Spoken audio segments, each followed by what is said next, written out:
States of America and to the republic for which it stands, one nation, under God, indivisible, with liberty and justice for all. Good evening, everyone. Public input at this time is our public input on agenda and non-agenda items. I welcome any members of the audience to speak at this time. All friendly faces. Okay. And at this time, I would like to introduce Troy High Principal, Mr. Monk.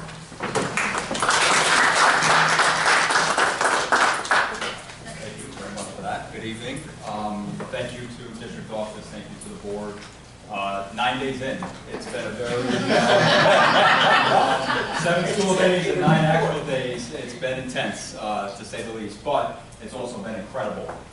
Seeing the kids come through, and I mentioned this to the district office. I know half the high school already, so all the sophomores and freshmen, I know all their names, so saying good morning to them in the morning, it's really incredible. So thank you, and thank you to the District Board of Ed for your support, because a lot of what I'm going to discuss tonight really couldn't happen without your support and your guidance. So we appreciate it very much.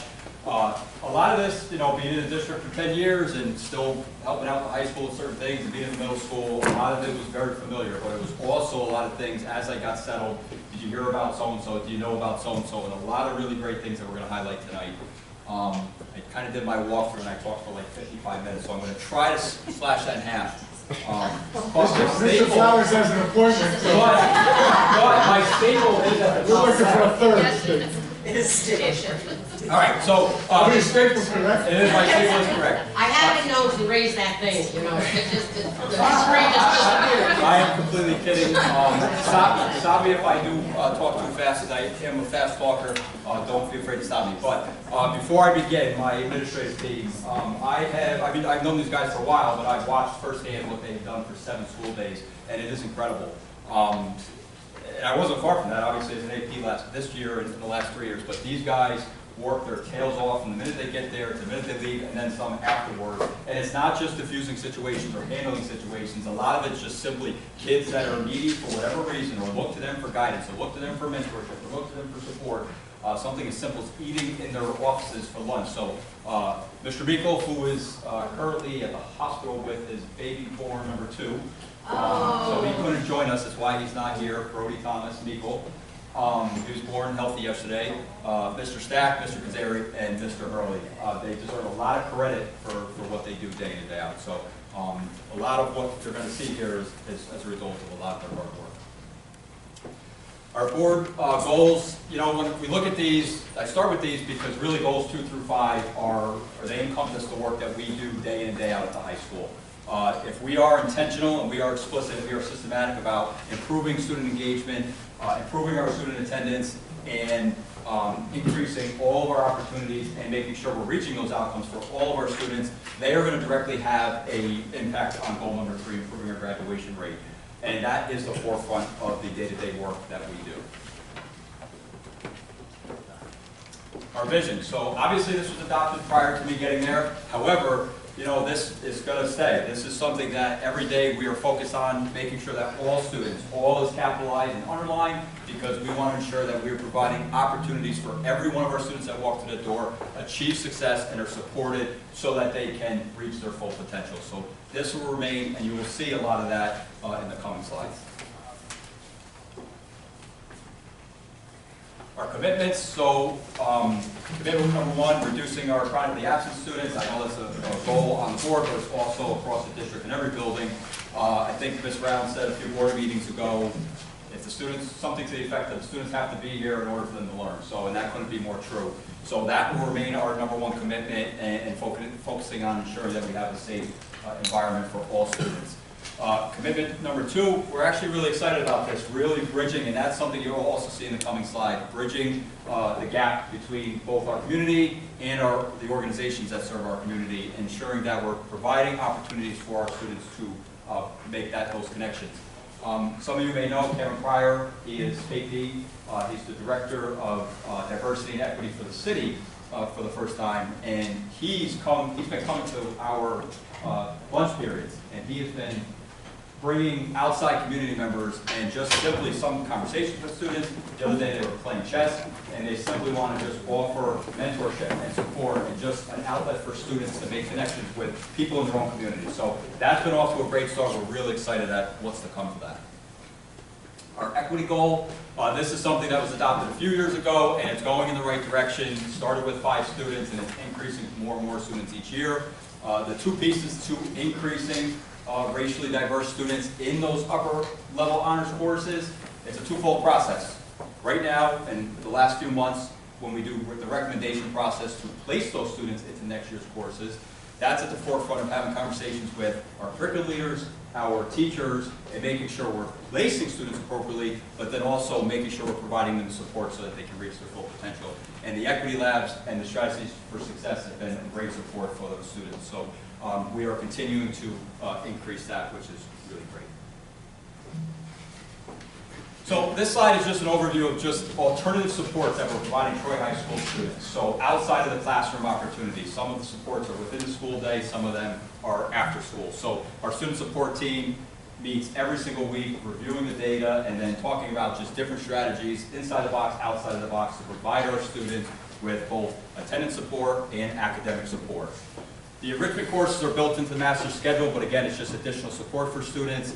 The remaining 3 are 518 is a former sponsored scholar, and those are specific students that had to apply and get in. You have to meet certain criteria, but that is providing students not only academic support, but also mentorship every single Thursday when they meet. So the RPI STEP, those are tutors that come in and support our students, and then the RPI NESB Junior is the National Society of Black Engineers. And that's a direct partnership with RPI to inspire our black students to go into engineering in the STEM field. So a lot of great alternatives that we're offering for Troy High School students to get inspired to do more and provide them the supports they need to do that. So the next couple slides is just some programs and just some different things that we're doing inside the high school. So the first is just all the opportunities, and 2 of the words you'll keep hearing me say over and over is experience and exposure. Providing exposure and the experiences for our Troy High School students so that when they leave Troy High, they really are college and career ready, and that starts in the high school. Providing college night is this Thursday, so providing opportunities for students to explore what college really is, to talk to people in those colleges. They come here for the different nights that we have, not just what's great about their schools, but also the process to get into those schools and what that actually entails. So on the other side of that is providing exposure and experience with different trades and going down that route. So there's been a lot of different activities, a lot of different sessions, and a lot of different, both during the school day and at night, opportunities for students and families to participate, to just get simple information about the process, what it entails, and maybe hopefully spark a little bit of interest. I talked when I was a teacher at the high school, I told even middle schoolers when I was here, and I continue to do. I actually was saying yesterday to a student, when I went to Hudson Valley and I went to UAlbany and I went through my academic career as a college student, I just kept bouncing from law to finance to everything, and then I got my degree and had nothing. So that I wanted to do. So this prepares students to get that, hopefully that spark, and just gain a little bit of, this is something I might want to do with their future, and we're going to continue to provide those opportunities for their 4 years in Troy High. The Regeneron STEM is just another example of that. Regeneron, it's a direct partnership with Regeneron. They come every Tuesday. They provide lunch, they provide transportation, and they bring our students to different professional sites. I think they were just at Albany City Port a couple weeks ago, and they're bringing students to hands-on experiences so that students can interact with both professionals and see what it's actually like. They also go to Regeneron, specifically out at Regeneron, and they explore different sectors of their facility. So students are really gaining valuable information that typically may not be offered from the typical day-to-day class periods. Smart Scholars is a really great program. It rolled out when P-TECH ended. It is the new version of P-TECH. It actually gives us a lot more flexibility than P-TECH did. P-TECH, the students had to travel in cohorts. So they went to the same math class, they went to the same English class. With Smart Scholars, it allows the students to break apart and to go in their own direction. But what the program does, it's up to 25 students per cohort. In September, we'll have 3 cohorts of students, juniors, sophomores, and freshmen in this program. So we'll have 75 students in the high school working towards college credits. Pays for their Hudson Valley credits in full, and they can get up to 31 credits. Regardless of what pathway they choose, it doesn't really matter because they're taking, some of the classes are geared toward those pathways, but they're also electives at Hudson Valley. So, and the really nice thing is as they start to become juniors and seniors, we gradually place them on campus for courses. So we're looking forward to seeing the success of that for 75 students next year. And journalism. So I just want to play this, it's like 15 seconds, but the journalism, I know you've heard about it. The students from journalism came here last year and did a presentation. This is the sound.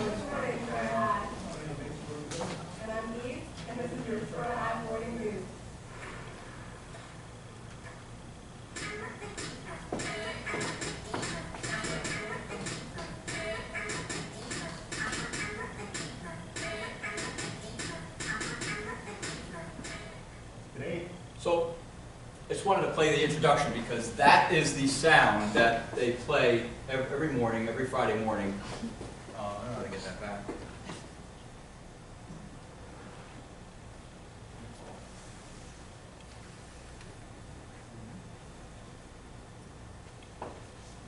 Sorry. Okay. So they play that every Friday morning when they play the morning announcements, and it's just it can be heard throughout the classroom. So I said to my nephew, who was a 10th grader, you know, what do you think of the morning announcements, thinking he was going to respond. I have no idea what you're talking about because he's a little clueless in that regard. And he knew exactly what I was talking about. So then I asked a handful of other students in the hallway, and they are looking forward to this. And it's a really neat thing. Mr. Remote does a great job. I'm sure those classes are going to continue to expand. I was up in the room yesterday morning, and they have 3 rooms side by side, a green room, the tech room, and then the main classroom.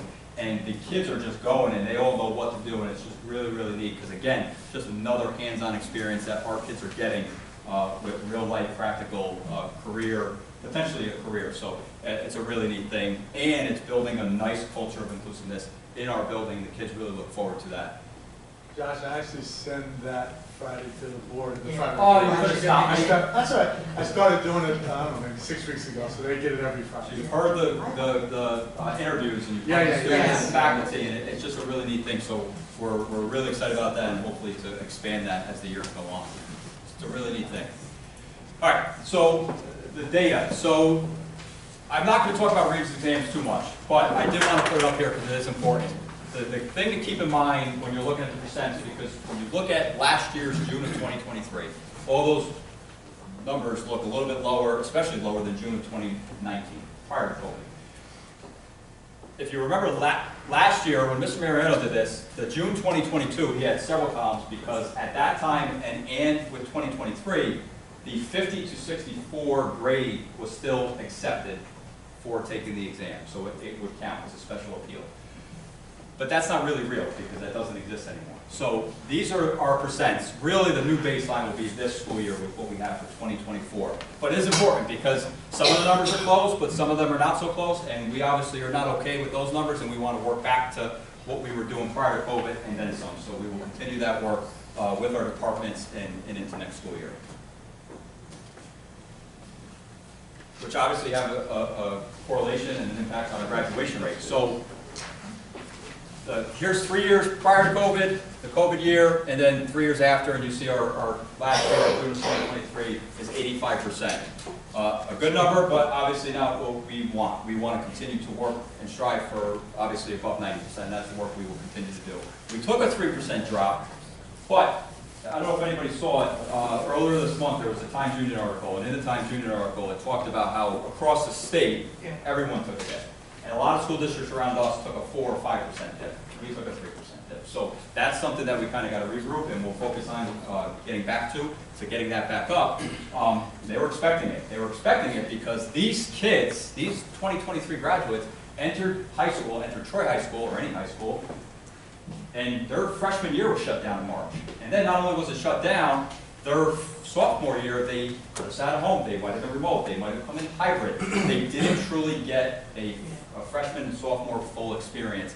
and then they were thrown back to junior and senior year to graduate. So I can say the same thing, and I have been saying it for next year's cohort, because they would have been 8th graders going into 9th graders. So for the next couple of years, I think we might have another 2 years where COVID will still be, you know, an asterisk, but after that, we should be back on track. But just something to denote for that. Can I ask you a question? Do you Sure. think that 2020, is that because we didn't have to take it, isn't that the year we didn't take the readings? Right. That's why I said that. Right, so, and I don't remember, that number, so we're right in line, we're always between 85 and 90%. Yeah. A lot of school districts, when that happened, they all went like this. We didn't that much because all of our students were already on track. They already had those examinations, so it didn't impact us as much as it did other districts. Yeah. Some of the suburban districts really went up significant, 5, 6, 7 points. Oh. Yeah. So I always like to compare, not that it's the end all be all, but it is a piece that we like to look at. So this is us compared to all the local city schools around us. We are above them, and we are 1 point below the state average, which obviously encompasses 731 school districts in the state. The state overall also took a dip by 1%. The year before was 87, and they're not down to 86. But, you know, that's great and all, but that's, like I said, not the end all be all. We will continue to just focus on the work that we do in improving our graduation. Okay, this is probably my favorite part of the entire presentation. The more and more I walked over to the high school as I was transitioning over, and then certainly the last 9 days, there was many students that I was introduced to or that were brought up about the great things that they're doing. So I wanted to really highlight that. We have so many students that are competing in competitions, that are receiving scholarships, and they're doing a lot of great things. And I know when I was a student that walked the halls for the 4 years, I was not doing anything outside of Troy High School. And we have a lot of great students achieving a lot of great things. So I just want to highlight them and those accomplishments. Aaliyah Barreto, which you will see her name throughout this, on the next few slides, because she received quite a few different things. She received a $5,000 scholarship check, which is the New York State Public Housing Authority. There's only one recipient in the state, and she was selected, which is really, really neat. She also won a $500 scholarship to the Colony Art League. Satay Groff, the Presidential Scholarship nominee, so she is one of, I can't remember, it's either 50 or 60 students in the state that are recommended by State Ed for that award, and she's one of them. So she deserves a lot of credit for that nomination. And then you can see she's killing it because she has a few other recommendations or nominations and things that she should be commended for. Emily Carhart, so here's a couple of our Questar students. So I try to include pictures of things that we've had. So Emily Carhart's attending, she's the CNA student, you see her picture there, working with the dummy on the bed. So she's competing later this week in the New York State Skills USA competition, which is a competition, I think there's either 50 or 60 students competing in it. The winner of each area of skills. So they have healthcare, they have welding, they have plumbing, they have tech, they have the clothing industry, they have all these different industries and skill sets where they compete. They do a 7-minute presentation, they perform their skills, and the winner of each goes to Georgia for nationals. We have a handful of students that are going to nationals in different out-of-state competitions, which is really neat. Sabina, which I don't think she's here, sent this to me on Sunday and said in the News Channel 10 had an article about it. Our school wasn't listening. And she said, you should do this next year. And I sent her back this picture and said, we're already doing it this year. We have Emily Carhart. So that's a really neat thing. More and more of our students are going through these Questar programs. And again, that's why exposure and experience. And they really are going to graduate ready to figure out their careers or college, whatever it may be. Luca Ruiz also did a culinary program, our Questar culinary program. He received scholarships based on his competition. Mia Rua, this is impressive, a full scholarship to Syracuse University, 4 or 5 years, and it automatically gets her into the Renee Crown University Honors Program. She's not one I've met yet, but that, like I said, pretty impressive. This is also pretty impressive. These two students, Adele and Brianna, they both got a 6-week and a 6-month, respectively, summer and semester program with MIT. That was a pool of 4,100 applicants in the country, and those two were selected, which is, again, just really, really, really neat. As a result of that, they were also accepted into the Quest Bridge Scholars Program, which is another program that should provide supports for students, low-income students, to apply to top schools. So it just gives them those supports. Aaliyah Barretto, as you saw on the first slide, again, she's going to New Paltz through EOP, and so is Ayanna Rivers through SUNY Binghamton. So really, really great things that our kids are doing. Steph Merrick, freshman, received 1,000 points earlier this school year. Charis Banks, she broke the school record, 12.6 100-meter dash the other day. I think the state record is 11.4, and the next morning I said to her, "You're going to break that, right?" She just smiled at me, shook her head yes. So she's got 3 years to do it. Dakota Dayton, which you see down on the bottom, she was on behalf of the Troy girls flag. You see Mr. Carmelo there on the side, accepting the $30,000 check from the New York Giants. Again, I just keep saying it, exposure and experience. That experience, to be a part of that, is just a really neat thing at their age. Angelina McLeod, she participated, and some of this stuff has nothing to do with our school district. These are just things these kids are doing outside of us. She participated in a swim competition down in Florida for Boys and Girls Clubs. Really, really neat. A bunch of these things are just, really random things, but again, things our students are participating in outside of the district and are involved in. Aaliyah Barretto, again, her art was showcased in the Troy studio. We have students chosen for marketing designs. We have students participating in chess tournaments at colleges. The 2 students there you see for Mission Accomplished. They've been doing that since October, and they now have internships with a not-for-profit, which is really, really neat. Student here, Will Larson, his artwork was selected, one of 107 selected out of 590, which again, and he received a $100 gift card. So another really neat thing. These 3 students you see pictured down here, they're with Julie Morris. Now, Julie Morris, I don't know if she still works. Does she still work in the district?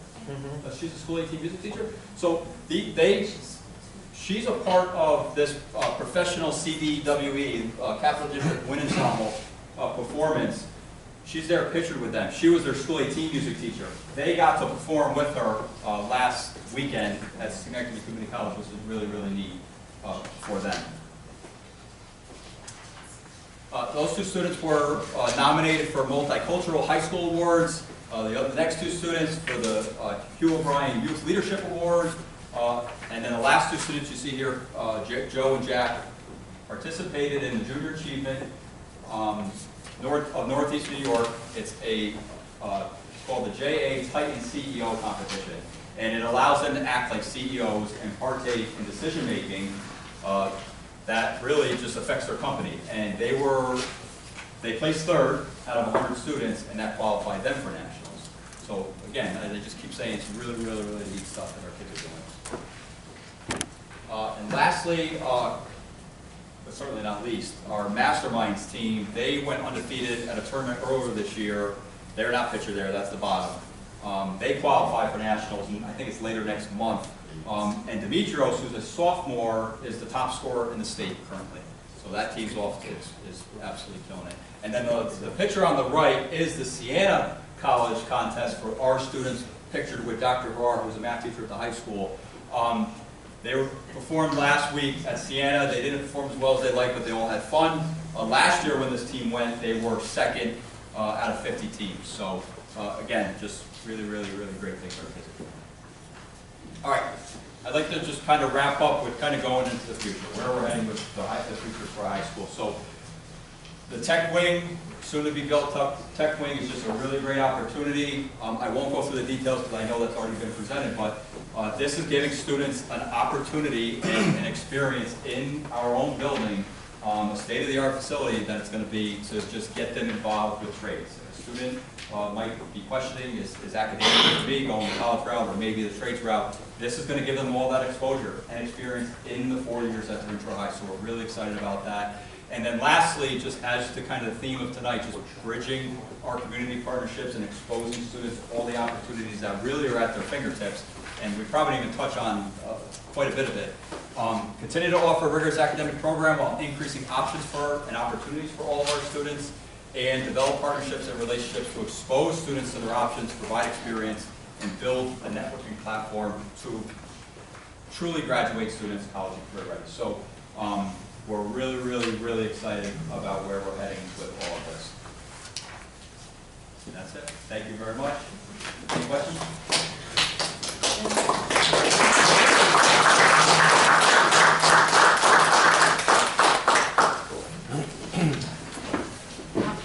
job. Nice job. 9 days in.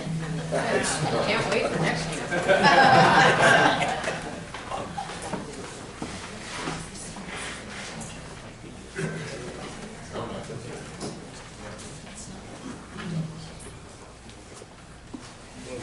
Next is Mr. Carmelo's final budget presentation.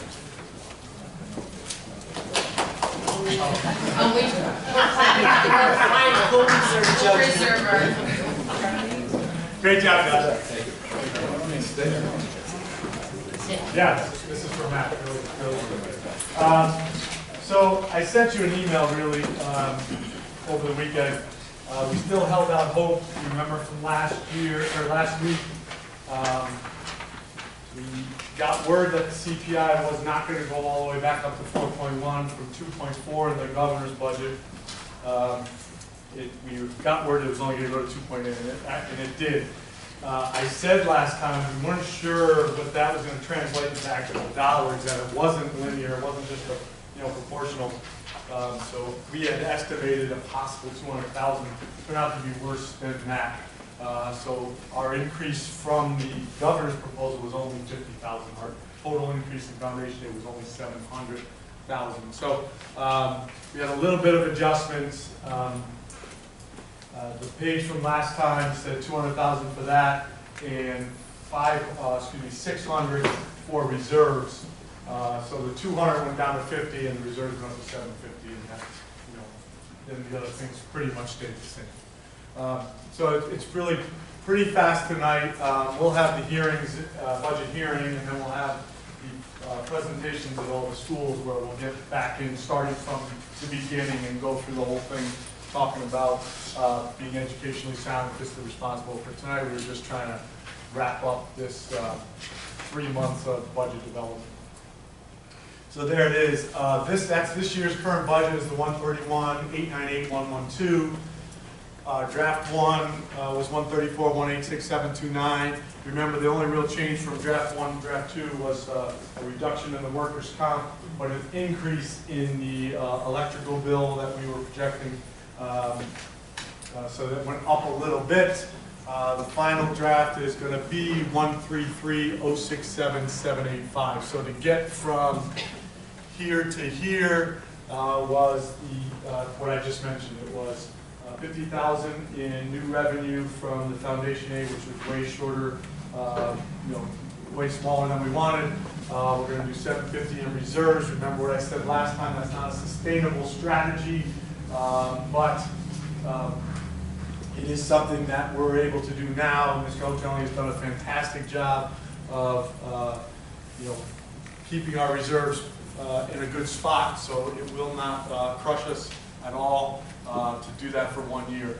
And then the attrition plan that we put together, I said last time, I met with all the principals, met with the directors, pinpointed some spots that worst case scenario we would have to take, and getting only 50,000 I think qualifies as worst case scenario. So I will follow up with all of them and talk specifically about what that's going to be. Remember, it's not going to be any budget layoffs. There's going to be no conversations that we had, way back where we had to, meet with people and say, hey, because of the budget, you're losing your job. What it's going to be is someone retiring and we're not filling, and someone leaving for other reasons and not filling them. And that's how that attrition plan is going to work. There's going to be between 10 and 12 positions that we'll save that way. And then we had also between 2 and 3 was 6 retirements that we are going to replace, but you still get some breakage for that. So people retire at a higher salary than we hire them, the new people at, and so there was some savings there. So all of that together, again, it was from that slide from last week, all of that together got us to the 133,067,785. We always brag about our fiscal responsibility. That dollar change, look at that dollar change. We're less than 1% increase from last year to this year, right? And so, we're pleased with that. And I think we're, and again, I'll say it when we get to the hearing, this is a budget that maintains all our supports, maintains all our programs, all the things that we've done. In fact, the things that we brought in with the federal money, maintaining most of those full-time people, except for the attrition plan that I just spoke about. So So there's a lot of great things that we'll be able to brag about in this budget when we do the hearing, and doing it all with a less than 1% increase from last year. And so that's what I was just referring to, so thank you, Teresa, she set all those up. I would like to highlight that the May 8th is the hearing, which is here. And that'll be Meet the Candidates Night too. If there's more candidates than spots, we'll have that Meet the Candidates Night where we'll go through the routine like we always do, and then we'll have the budget hearing. That will also be the same day that the Booster Club. The Booster Club's real meeting, monthly meeting, is May 14th. But thank you to them, they were flexible, and we invited them to come to the hearing instead because we were already going to be at School 16 Speak TA on May 14th.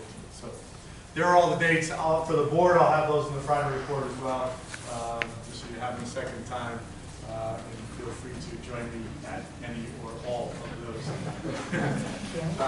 And then the budget vote's May 21st. We got the newsletter almost done. Jason Laz and I've been working on that, and so it's almost complete. We will highlight right at the beginning that the School 16 voters will be at Carroll Hill, so we'll see it right away, and then it'll also be at the end where the polling sites are. So we'll get that out there. I'll also have Jason, send it out on our, social media and our website and things like that. It's already there, but I'll have him make sure he highlights that. And we'll do all the next things over the next 3 or 4 weeks like we always do, and anticipate a great budget. That's it. Wow. Finally, the end of a long budget development process. Questions? Thank you. Anyone with any questions?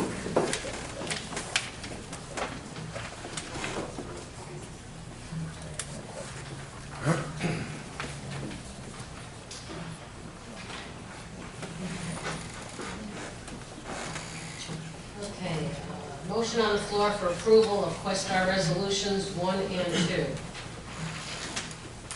Second? Discussion. All those in favor? Opposed? Superintendent recommendation, Human Resources, Staff Matters, Unclassified and Classified. Under Unclassified, motion on the floor for consent agenda items 1 through 6. Second? Discussion. All those in favor? Opposed? Under Classified, motion on the floor for consent agenda items 1 through 3.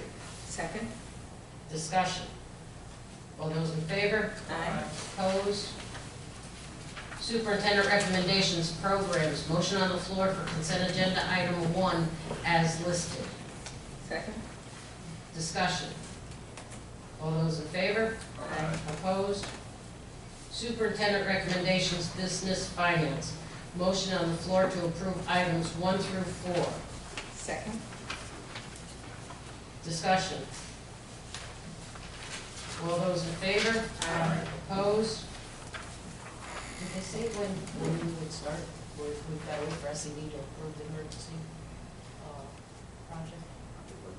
Yeah, so when it's, they told us it would be an emergency, which means they'll expedite the review. Yeah. I think Adam said in that, prior report or something, 1 to 2 months. Let's do it, okay, I didn't know. Sorry, a lot, 1 to 2 months, a lot faster than, Yeah. hopefully by the summer months.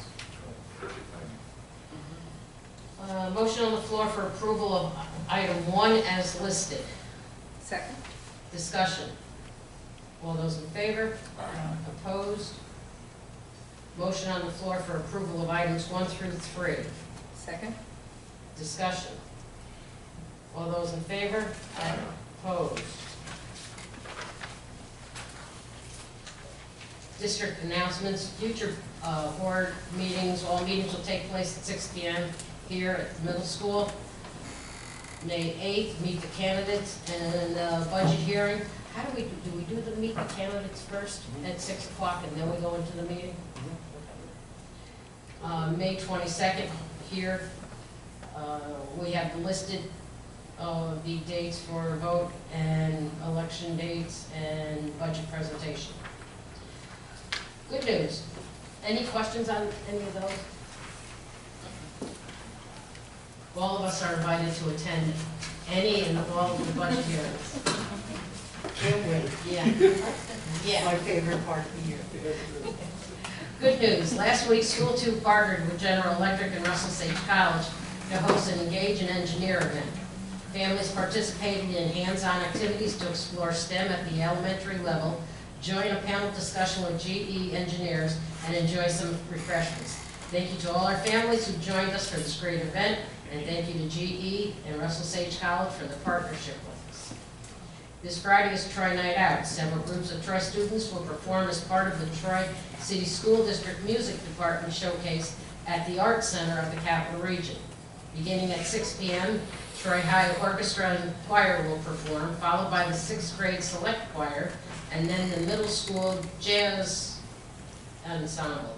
If you are out in Troy Friday evening, be sure to stop by and support our young musicians. Spring concerts are coming up. School 18 kicks off the schedule Thursday at 7 p.m. Carroll Hill, School 2, School 16, and the middle school are May 13th, 14th, 15th, and 16th, all at 7 p.m. Troy High's concert is May 21st at 7:30, and School 14 will close out the year with their concert on May 23rd at 7 p.m. We look forward to each performance by our talented student musicians, and I'm sure these will all be posted on Facebook.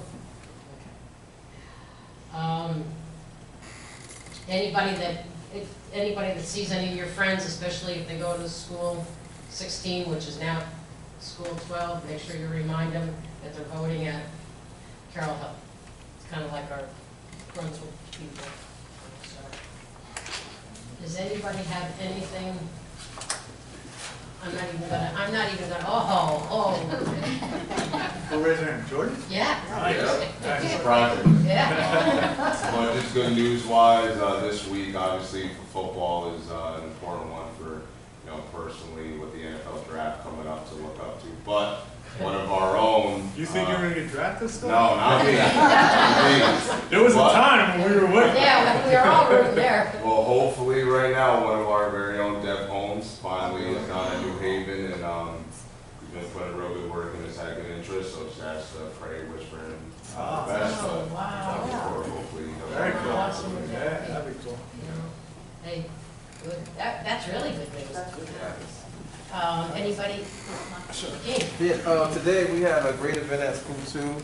We partnered with the Troy Police Department and the Fire Department and some other agencies for an Earth Day event. It was amazing. The police made hot dogs and hamburgers for the kids. The kids came out, cleaned the whole 10th Street block and behind the school. It was a great event. It was a really nice time today. Very cool. Yeah. Yep. I just saw an article where they're complaining about people driving the wrong way on 10th Street. It's Does unreal. that happen all the time? It's unreal. You'll be sitting in the front and you'll see a car Going in the the opposite wrong way. direction. That Yeah. is an accident waiting to Yeah, happen. they're on it though. The police department's Are they? really been on it, yeah. Good. Anybody else have anything for me? Okay. Everybody, motion on the floor to adjourn. Second. All those in favor? Opposed? Everybody have a good night. Thank you, everybody. Thank you, John.